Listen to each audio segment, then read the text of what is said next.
This is second half of lecture 24. I will take off from, I will continue from slide number 6. In the previous slide, we discussed what happens to objects when you add heat to them and when you take away heat from them. And we agreed that that would result in the change of temperature. The formula was that the amount of heat is equal to C times M times delta T. So you add heat, temperature goes up. You take away heat, temperature goes down. And that works most of the time, but there are some exceptions. And those exceptions are when you have a solid and this solid turns into a liquid, or when you have a liquid and this liquid turns into a gas. And it also works the other way around. If your gas turns into liquid, or if your liquid turns into solid, then in those junctions, you have to use different formulas. This is not going to work. We call going from solid to liquid melting, and the opposite of it is freezing. So this is boiling, and this is, what's this? This is condensating. Let's start with melting, freezing. If you have some sort of solid, let's say a cube of ice, and if this ice is melting, let's say it's at 0 degrees and it's melting and it's turning into water, then if you add heat to it while it's melting, the temperature is not going to increase. The temperature is going to stay at 0 degrees. And to understand that, you have to remember that temperature of an object is some sort of measure of the energy in the motion of its molecules. Usually you get increase in temperature because when you add energy, this energy goes into the motion of the molecules. But when you are at the freezing point, the energy that you give to the object is spent on breaking those bonds. So you break those bonds, you turn this solid into a liquid slowly, and even though you spend some energy, the temperature doesn't change. Temperature stays at 0 degrees. And so the formula that we use in this case is that the heat is equal to the amount of, is proportional to the amount of stuff that you melted.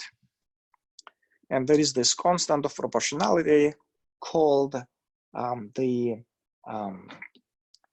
latent heat of fusion. So Q is equal to L heat of fusion times M. So this formula is, again, it's very simple. It tells you that if you put more heat, then you will melt more stuff. And this coefficient is exactly like the specific heat. It basically tells you for each given substance how much heat you need to melt 1 kilo of that substance. The latent heat of fusion is a number that you can look up in the tables. Different substances have different latent heats of fusion. So, for example, for the aluminum, the latent heat of fusion is 396 joules per kilo. For bismuth, it's 52 joules per kilo. It takes about 6 times more heat to melt 1 kilo of aluminum compared to 1 kilo of bismuth. Exactly the same thing is happening at this junction where you have boiling and condensing. So while this liquid boils, the temperature doesn't increase. So water, for example, boils at 100 degrees. If you're boiling water, even though you're adding heat, the temperature will stay at 100 degrees. And that's because this energy that you supply, it's spent on separating these molecules and making liquid into gas, so they don't go into the kinetic energy of the motion of molecules. The formula is exactly the same. Heat is L times M, but this is different L. This is the latent heat of vaporization. So again, formula is very simple to analyze. The more heat you provide, the more stuff you vaporize. And this is something that describes substances, and it tells you how much heat you should supply to vaporize 1 kilo of that stuff. So this process is symmetric, by the way. The amount of heat that you need to spend to melt 1 kilo of ice is the amount of heat that will be released if 1 kilo of ice freezes. And similarly, the amount of heat that you need to boil 1 kilo of water is the same amount that will be released if 1 kilo of water vapor condenses back into water. So what I will do now is I will solve 3 problems that have to do with this exchange of heat. There is kind of one key idea here in all of them, and this key idea is that when you exchange heat, you don't really lose energy. So if you have 2 objects, one hot and one cold, and if they exchange thermal energy, then the hot object will become colder, the cold object will become hotter, but the amount of energy one loses must be equal to the amount of energy the other one gains. So I will start with the problem on slide number 8, where you have a copper bowl. Okay, I could draw it better. You have a copper bowl, and there is some water in it. You have 150 grams of copper. You have 220 grams of water, and both of them are at 20 degrees. Then what happens then is that you drop a very hot copper cylinder that weighs 300 grams. And this cylinder is, the temperature is unknown of the cylinder. We know that it's hot. And because of this, the water will get hot, this bowl will get hot, and at some point you are in a situation where the water is at 100 degrees and 5 grams of this water vaporize. 5 grams go to water vapor.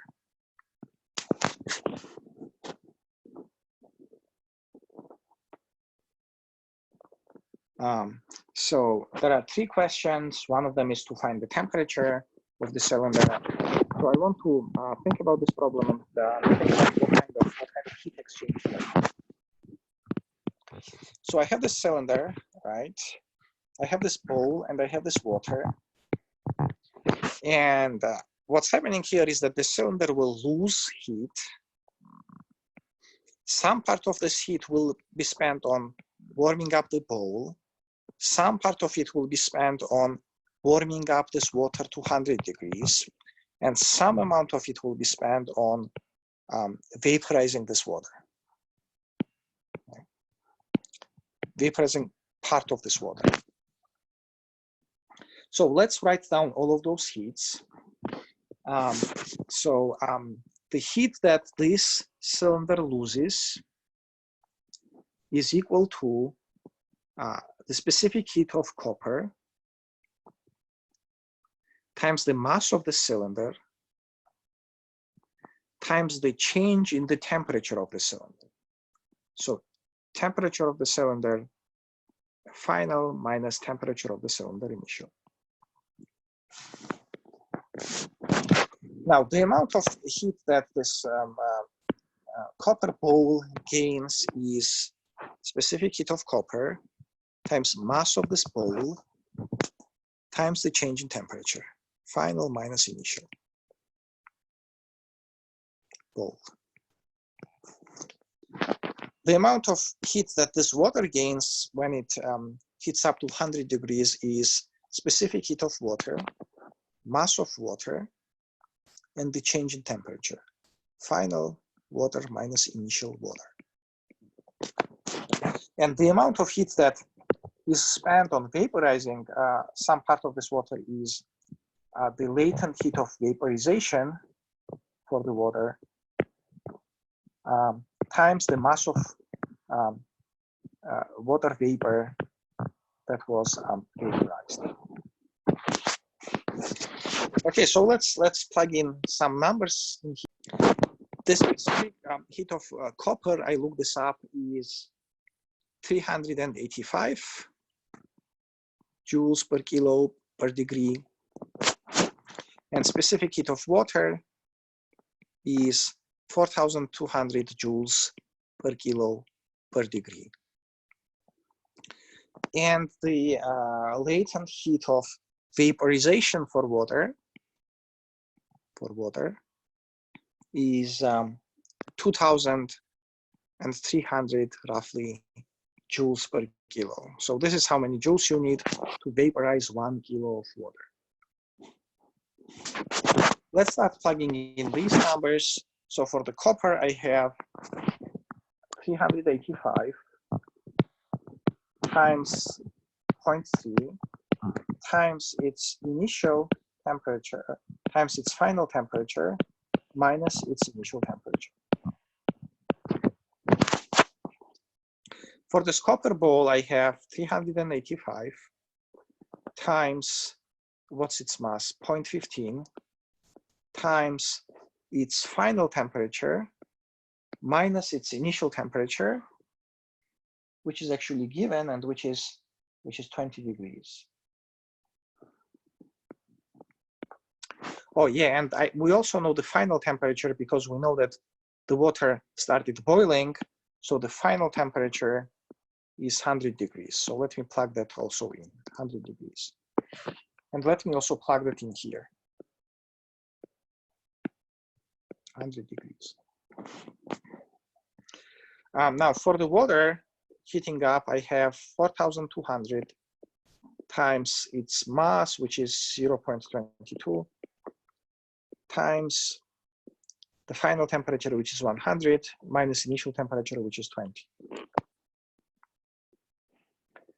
And for the vaporized part of water, I have 2,300 times, what was it, 5 grams, 0.005. Okay. So this will be negative because this guy lost heat, thermal energy, and all these will be positive because they gained thermal energy. So now what I will say is that I will say that the amount of energy lost is equal to the amount of energy gained.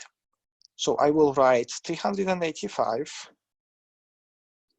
times 0.3 times temperature initial of the copper cylinder minus 100 is equal to 385 times 0.15 times 100 minus 20, which is 80, plus 4,200 times 0.22 times 100 minus 20, which is 80, plus 2,300 times 0.005. So the only thing in this equation that you don't know is the initial temperature of your copper cylinder, and by solving this equation, you will be able to find that temperature. And the key idea again to highlight was that we wrote down all the heats that were received and absorbed and released, and we claimed that the amount of released thermal energy by the cylinder is the amount of thermal energy that this bowl and the water vapor received. Now let's move to problem 24.2. In this problem, you have alcohol. You have some amount of alcohol at 78 degrees. they tell you that the freezing point of alcohol is negative 114 degrees. And they also tell you that so if it freezes here, it boils at 78 degrees. And they tell you that the heat of fusion, which is solid to liquid, is 109 kilojoules per kilogram. And they tell you that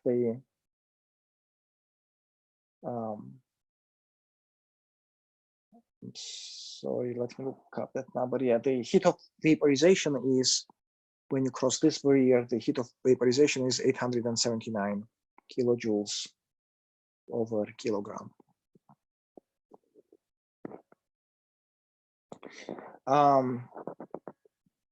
And they also tell you that the specific heat is 2.43 kilojoules per kilogram per Kelvin. So this is how much heat you need to change the temperature by 1 degree.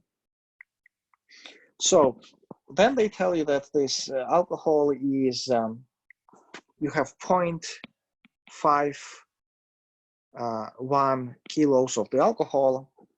It is initially at 78 degrees. It is vapor initially at 78 degrees. So you want to condense it, then you want to cool it down, and then you want to freeze it. The question is, how much energy should be removed from this gas of alcohol to make it into a solid? So let's see. Let's go step by step. So first of all, you need to condense it, and to condense it, you need this amount of heat, latent heat of vaporization times its mass. Then you need to cool it down. So to cool it down, you need M times C, where C is the specific heat, times the change in temperature, this much. And then you have to freeze it, and to freeze it, you need latent heat of fusion times the mass, so this much. Let's plug in the numbers. This is 879 kilojoules over kilo times 0.51. This is 0.51 times 2.43 times delta T. So delta T is, you have to go from 78 to negative 114. So that's 78 minus negative 114. So 78 plus 114. Plus 109 for the latent heat of fusion times 0.51. Now, this is a very simple math. I'm not going to do this, but if you add all those numbers up, you will get some number in kilojoules. And that's the amount of kilojoules that you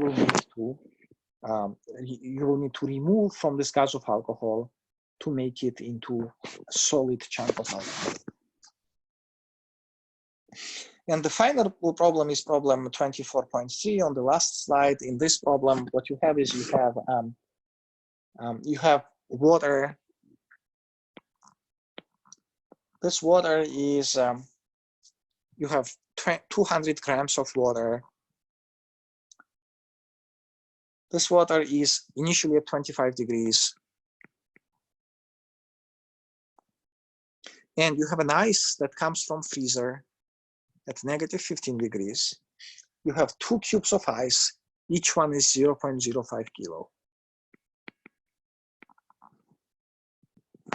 And the question is, if I drop these in here, obviously water will get colder. And the question is, what's the final temperature?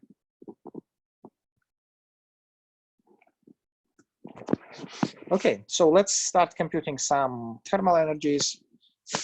Okay, so first of all, what we will need to do is we will need to compute the amount of energy that you will need to make these ice cubes that are at negative 15 degrees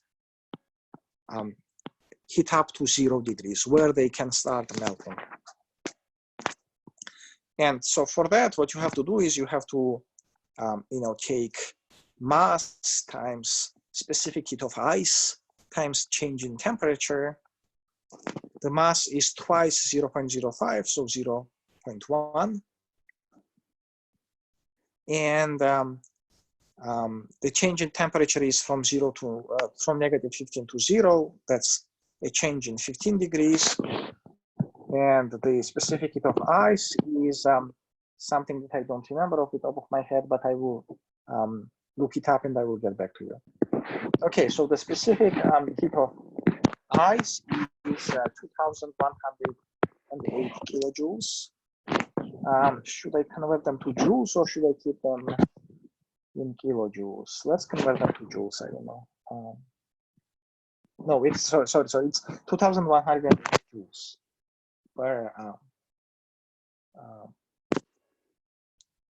okay, actually, let me double check that. Yep, it's 2,108 joules per kilo per degree. Okay, so anyway, this is the amount of energy in joules that I will need to spend to warm up those ice cubes to 0 degrees. So let's compute this number. I have 15 times 210.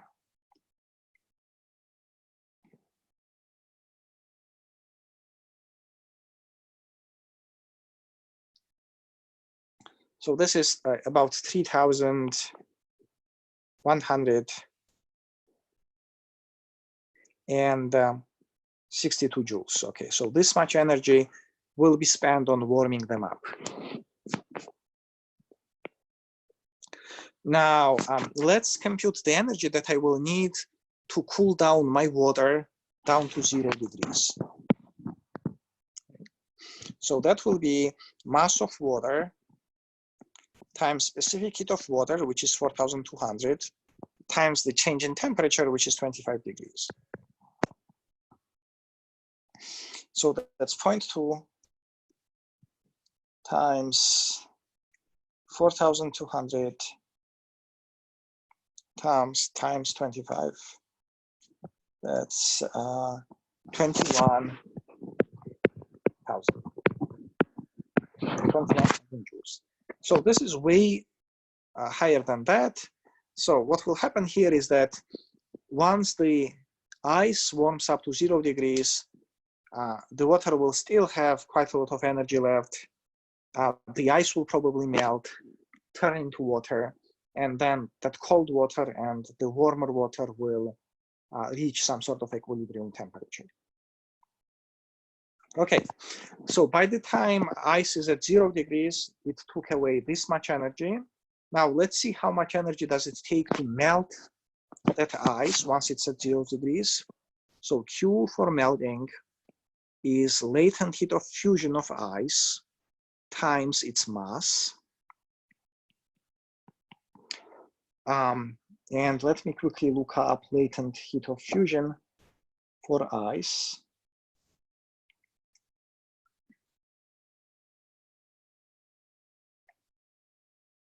Of water. That's 334 joules. So 334 joules times 0.1. So melting those ice cubes will take 33.4 joules of energy. Okay. And then what will happen then is that those melted ice, which is now water, they will start to warm up. And as they warm up to the equilibrium temperature, the amount of heat spent on that will be their mass times specific heat of water times their initial temperature, the final temperature minus their initial temperature, which is Okay, so the amount of heat that those ice cubes receive is 3,162 to warm them up to 0 degrees, plus 33.4 to melt them, and plus 0.1 times 4,200 times TF minus 0, whatever that final temperature is. This is unknown. So this is the amount of heat that will be received by the ice cubes.